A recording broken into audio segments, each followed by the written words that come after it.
계속 나오고 있는 얘기가 결국은 그 노인 계층의 어떤 소득을 보전해주고 이들이 능동적으로 삶을 꾸려 나가고 또 일을 할 수 있게끔 해주자라는 게 가장 대전제일 것 같은데 그렇습니다. 그거를 맞춰 나가기 위해서는 지금 뭐 아까 말씀해 주신 대로 연령을 늦추는 뭐 70세거나 혹은 그 이후로 늦추는 방안에 대해서는 뭐 반발 같은 것도 있을 법하거든요. 왜 안 그렇죠. 준다는 것이 들릴 수도 그렇죠. 있으니까요. 우선 기업, 특히 대기업들은요. 예. 퇴직연금 보여줘야죠. 네. 또 국민연금 절반 부어줘야죠.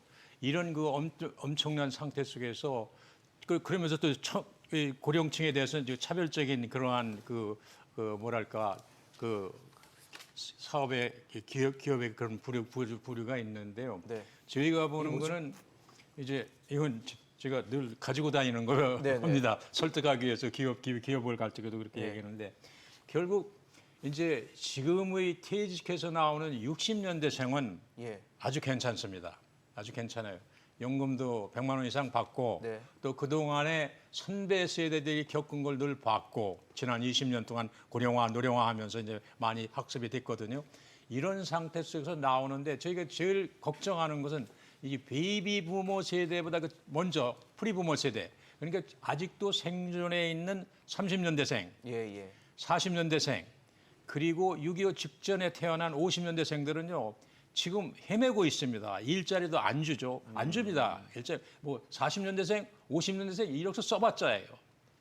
잡지는 못합니다. 그러니까 결국은 공적 연금하고 정부 일자리 이런 쪽에 이제 기대게 되는데 그걸 해봐야 정부의 공익작업 일자리라고 가면은 27만 원 줍니다. 네네. 한 달 하고선. 그리고 윤석열 정부에서 2만 원 올려가지고 내년부터 29만 원 준다고 하는데 그거 플러스 기초연금을 탄다면은 60만 원 정도예요. 예, 예. 60만 원에 혹시라도 국민연금을 조금이라도 부어서 받는 게 있다면 조금 늘어나겠죠. 예. 근데 그게 40년대생이나 30년대생으로 올라가면 거의 뭐 10만 원, 20만 원 수준이거든요. 국민연금이 다 합쳐봐야 소위 그 최저 빈곤선이라고 하는 125만 원에 미치질 못합니다. 그래서 저희들은 이것을 공적연금을 다 합치고 거기에다가 정부의 일자리 또는 민간 기업이 이제 민간 기업이 나서야 되는 게 저출산 상태에서 일할 사람이 없습니다. 네네. 일할 사람이 점점 줄거든요. 그걸 기업이 깨달아야 돼요. 그래서 이걸 붙여 가지고 최저 150만 원 정도가 되는 예. 그런 그 소득 생계형 보전이 좀 필요하다. 일자리를 해줘야 된다 이렇게 주장합니다.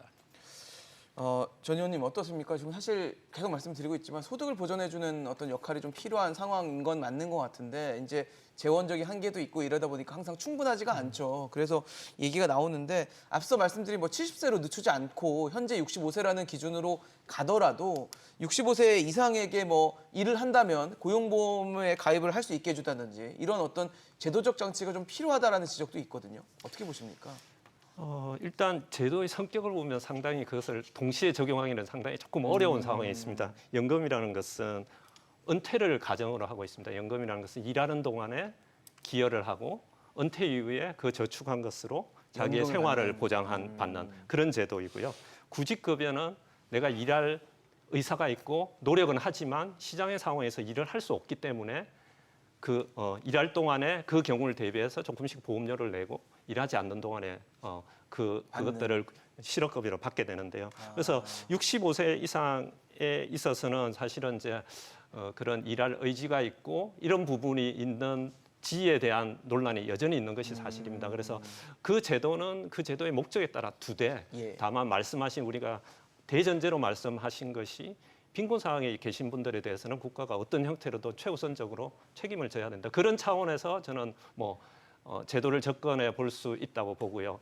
이런 기본적인 제도의 큰 목적을 흔들게 되면 사실은 지금의 왜 70%냐의 문제에 나오는 것처럼 기준에 뚜렷한 근거가 없게 되는 겁니다. 그래서 그 근거를 허물면 사실은 제도가 아마 앞으로 정상적으로 운영되기가 조금 왜냐하면 예외를 허용하게 되면 사실은 그런 부분에 대해서 낳기도 하고 하니까. 그렇습니다. 그래서 그 상황을 해결할 수 있는 제도나 그것이 필요하지 기존에 큰 제도 훨씬 많으신 분들이 18세부터 59세까지 국민연금 20세 이상 일하는 사람은 65세 까지 다 적용되는 제도를 이제 이쪽 부분을 위해서 조금 흔들면 소위 말하는 기존에 일하고자 하는 의사가 있는지 뭐 이런 부분에 대해서 제기하는 문제에 대해서 우리가 얼마나 그 제도를 운영하기 위해서 방어를 할 수 있는지 문제를 가지신 분들이 이제 문제를 제기하게 되면요. 그래서 저는 뭐 제도는 그 제도의 원리 원칙에 맞게 운영하되 말씀하신 우리가 빈곤의 계층에 계신 분들에 대해서는 조금 다른 형태의 정부 일자리도 저는 직접 일자리도 그런 차원의 노력이라고 봅니다. 그래서 그런 쪽으로 조금 더 접근하는 것이 전체적 그렇지 체계에 않을까. 맞지 않겠나 그렇게 생각합니다.